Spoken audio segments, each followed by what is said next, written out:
what kind of craft, can go almost anywhere on the water. Start with simple pine boards and a prepared hull mold. Add layers of fiberglass, then fit windows around the cabin. Install the drainage pipes and mount the outboard motor. Step by step, a tough working boat begins to take shape. Built for rivers, harbors, and coastal waters, today we are inside a large local FRP boatyard. Inside the workshop, several fishing boats are waiting to be built. And this is the main project today, an FRP boat. Before work begins, workers first apply a red gel coat to the hull mold. This is the mold the shipyard uses to form the boat's hull. Different boat lengths require different hull molds and dimensions. For a smaller speedboat, the hull would be much shorter than this one. This first coating helps create a smooth, hard outer surface before the fiberglass goes on. Aside from steel, fiberglass is now one of the most common boat building materials. On its own, it feels rough, but when fiberglass mat is combined with resin, it becomes strong, rigid, and durable. That is why this material is known as FRP. Once the gel coat begins to cure, the workers spread resin evenly across the surface. The larger the vessel, the more fiberglass layers it needs. For this fishing boat, at least 5 layers are required. Layer by layer, the most important job is removing air pockets. That is why the workers use small rollers to press the material down tightly. By the time this stage is complete, nearly 2 weeks may have passed. The 2 drainage pipes in the center of the hull help move water away and reduce structural stress. Next come these tall internal supports. They are also made with fiberglass. They add strength without adding too much weight.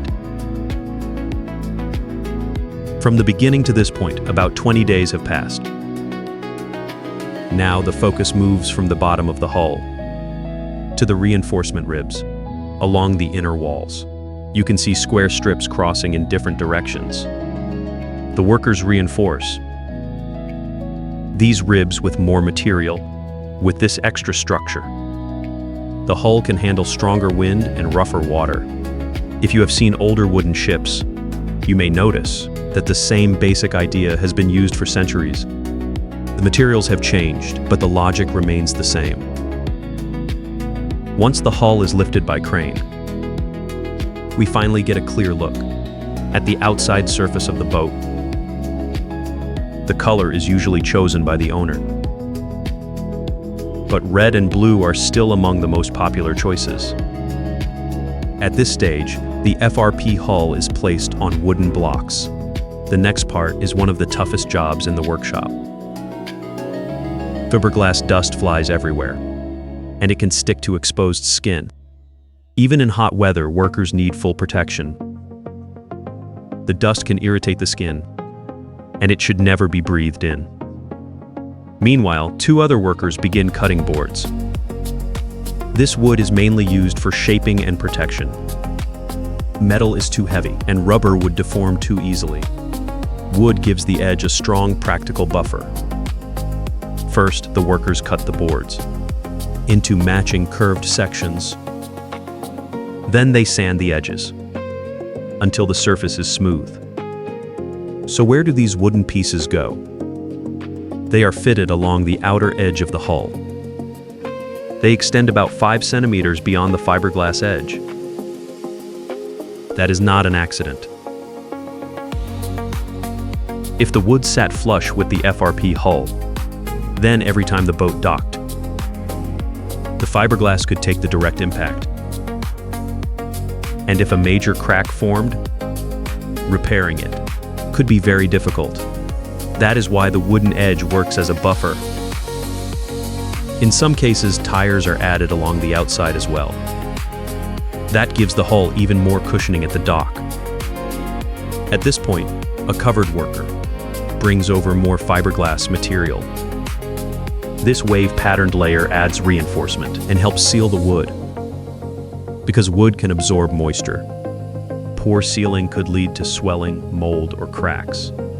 The workers press out every air bubble. That is how the seal stays strong. Here is channel steel, one of the few metal parts on the hull. Even the cabin structure is mostly made from FRP.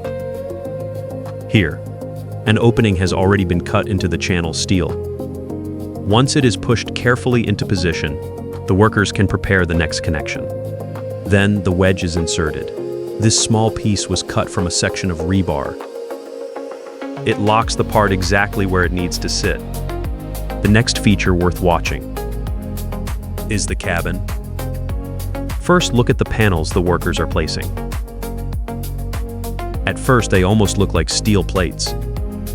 But these panels are also made from fiberglass. That keeps them very light. During installation, the workers secure the corners with screws. With several people helping, the cabin goes on quickly. Next, the cockpit section is moved into place. Look closely at the frame. It is built from wood strips and fiberglass. It is thin, but it provides shade and basic protection. The space is not as large as it may look.